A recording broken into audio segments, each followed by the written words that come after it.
तो घर बनाने के लिए सबसे पहले हम क्या खुदाई करते हैं? जमीन को चारों तरफ से कोड़ा जाता है, क्या बनाने के लिए? नींव बनाने के लिए। नींव मजबूत होगी तो घर भी मजबूत होगा। हम लोग घर बनाने के लिए क्या करते हैं? नींव मजबूत करते हैं ना। तो कोई भी बड़ा काम जब होता है तो उस काम को पूरा करने के लिए उसकी नींव मजबूत करनी पड़ती है पहले। तो साहब ने पहला सूत्र दिया है, अपने गुरु शिव से दया मांगना। ये पहला सूत्र उस नींव का काम करता है। अगर ये मजबूत हुआ मेरे मन में, अगर महादेव से दया मांगने का भाव मजबूत हुआ तो आगे की जो चीज़ें हैं, शिव की चर्चा करना, शिव को प्रणाम करना, ये दोनों चीज़ें भी उतनी ही मजबूत होंगी और ये आपके लक्षण से पता चल जाएंगे। कितने लोगों को आपने देखा होगा कि चर्चा को कर लिया, जैसे चर्चा किए जा रहा है, अगर 4 घंटा मिल गया है तो 4 घंटा वो आदमी बोले जा रहा है और आदमी का सुनने की ताकत उतनी नहीं होती है। आधा 1 घंटा होते होते थक जाता है, फिर कितनी भी अच्छी बात हो उसके दिमाग में घुसेगा नहीं। तो महादेव से दया मांगना हमारे मन में ये भाव पैदा करता है कि महादेव मेरे हैं और जो मेरा होगा उसकी चर्चा जब हम करेंगे तो उसका रिजल्ट क्या होगा? कुछ और होगा। और भगवान हैं, उनकी चर्चा करेंगे, उसका रिजल्ट कुछ और होगा। भगवान के रूप में वो सार्वजनिक हैं, सबके लिए हैं। जो चीज़ें सार्वजनिक होती हैं किसी एक की नहीं होती। साहब ने कहा था कि जो सार्वजनिक होती है सत्ता वो किसी एक की नहीं, अपनी नहीं होती। उन्होंने कहा कि राष्ट्रपिता गांधी जी को कहा जाता है, गांधी जी अनशन पे बैठे कितनी बार, लेकिन क्या सारे देश के लोग अनशन पे उनके साथ बैठे? जबकि उनको कहते थे राष्ट्रपिता, जो पूरे राष्ट्र का पिता का दर्जा लेके बैठा है, लेकिन वो भूखा है, पूरा राष्ट्र खा रहा है, क्योंकि किसी एक का अपना नहीं है, वो सार्वजनिक है, सबकी है। सड़क पे हम लोग चलते हैं, सड़क अभी टूट जाएगी, आपको क्या फल पड़ेगा? सड़क बनाने जाइएगा, सार्वजनिक है, सरकारी है, यानी सबके लिए है। तो सबके लिए जो चीज़ें हैं वो टूटेंगी, फूटेंगी, रहेंगी, जाएंगी, आप उसकी परवाह नहीं करिएगा। लेकिन आपके घर के आंगन में गड्ढा हो जाए तब आप क्या करिएगा? घर के आंगन में गड्ढा हो गया, अब क्या करिएगा? उसी समय ठीक करिएगा, अगले दिन का भी इंतज़ार नहीं करिएगा, क्योंकि मेरा है ना, इतनी दूर का ज़मीन में मेरा है। मेरा पहले किसी और का था, लेकिन जब से मेरा हुआ है तब हम उसकी परवाह करते हैं। कपड़ा जो आप पहने हैं ये आपका बनाया हुआ तो नहीं है, आप दुकान से खरीदे होंगे।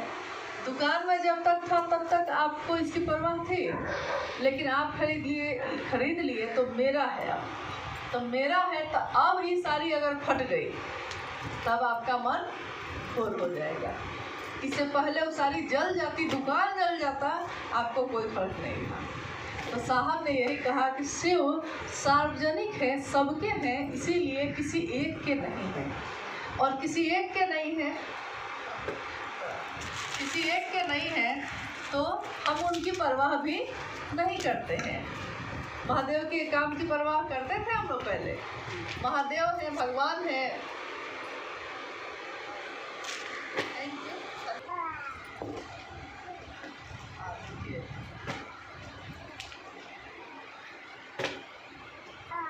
हजारों साल से महादेव की पूजा होती आई है।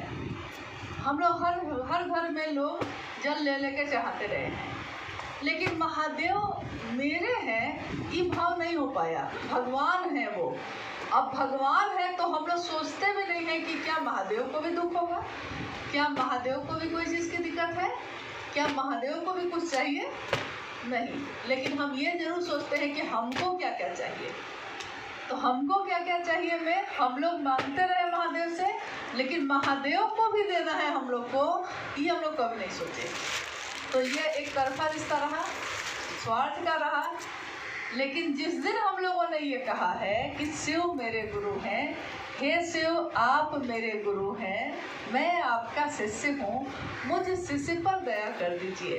कहते हैं ये शब्द नहीं है, शब्द का समूह है, लेकिन ये एक मंत्र की तरह काम कर रहा है। आपके मेरे मन में बार बार अगर ये कहा जाए तो अपनेपन का भाव जगाता है, शिव मेरे हैं ये भाव जगता है। और जब ये भाव जगता है मेरा है शिव, और तब हम शिव की चर्चा जब करेंगे तब आप दुनिया को क्या दीजिएगा? मेरा है महादेव, तुम्हारा भी हो सकता है। आज तक के दुनिया में किसी न किसी से प्रेम अगर किया है तो वो प्रेम बांटना चाहा है कभी? अगर किसी से किसी को प्रेम हो तो वो कभी चाहेगा कि मेरे सिवा वो किसी और को प्रेम करे? नहीं। लेकिन जो जगत का होगा वो चाहेगा। एक इंसान स्वार्थ में रहता है तो वो नहीं चाहेगा कि हम जिसको प्रेम करते हैं वो मेरे सिवा किसी के तरफ देखे नहीं। हाँ, अभी अनुभव आएंगे दूसरे को देखेंगे तो हंगामा ना हो जाएगा? नहीं हो जाएगा कि हाँ तुम मुझको ना चाहो तो कोई बात नहीं है, गैर को चाहोगे तो मुश्किल होगी किसी और को नहीं देख सकते हो, देखना भी गुनाह है। लेकिन आपने कभी सोचा है महादेव को साहब ने अपना गुरु बनाया, और अपना बनाना मतलब प्रेम। और ये कैसा प्रेम है कि वो चाहते हैं कि आप भी महादेव को उतना ही प्रेम करिए। ये कैसा प्रेम है? आज तक ऐसा प्रेम नहीं हुआ। महादेव मुझको अपना समझे, महादेव मुझको वरदान दे, महादेव मेरी कामना पूरी करे, लेकिन महादेव सबकी करे। जितना हमको चाहते हैं उतना ही तुमको भी चाह रहे हैं, और हमको जलन नहीं हो रही है, खुशी हो रही है। ये मामला आपको समझ में आया? कभी सोचे इस पे? साहब ने शिव को प्रेम किया, लेकिन उन्होंने क्या चाहा? आप भी करिए और महादेव भी आपको करे, और इसमें उनको खुशी है, इसमें उनको जलन नहीं है, इसमें उनको खुशी है। ये बहुत बड़ी बात है, और इसके लिए बहुत बड़ा जिगरा चाहिए, बहुत बड़ा दिल चाहिए। अपने प्रेम को बांट लीजिए सबके बीच, मामूली बात नहीं है। आज तक कोई ऐसा नहीं कर सका। जिसने भी शिव की आराधना की, जिसने भी शिव की पूजा की, जो भी शिव का शिष्य हुआ, शिष्य भी हुए हैं पहले, जो भी हुआ उसने सिर्फ अपने लिए माना। लेकिन शिव के शिष्य हरिदानंद जी ने जगत के लिए जगत को माना, उन्होंने सबके लिए महादेव को माना है। ये मामूली बात नहीं है। और इस स्थल पे आप जहाँ बैठे हैं, हर जगह साहब के चरण परे हैं। जहाँ जहाँ चरण परे साहब के, हर जगह उनके चरण हैं। उस चरण के हर धूलि को हम प्रणाम करते हैं। हम लोग इस योग्य नहीं हैं, हम लोग इस योग्य नहीं हैं कि उनको मना लें या उनको मेरा प्रणाम भी चला जाए। लेकिन उन्होंने हम सबको अपने सीने से लगाया, उन्होंने हम सबको परमात्मा पथ का पथिक माना है। कहा है कि हर व्यक्ति परमात्मा की तरफ जा सकता है।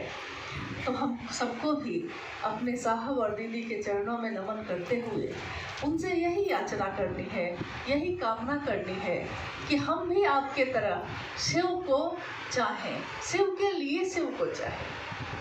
इसी याचना के साथ आप सभी को भी हम लोग छोड़ रहे हैं, और बहुत धन्यवाद आपने जो शुभकामना दी है। इस योग्य हम लोग हैं नहीं, मेरा परम सौभाग्य है।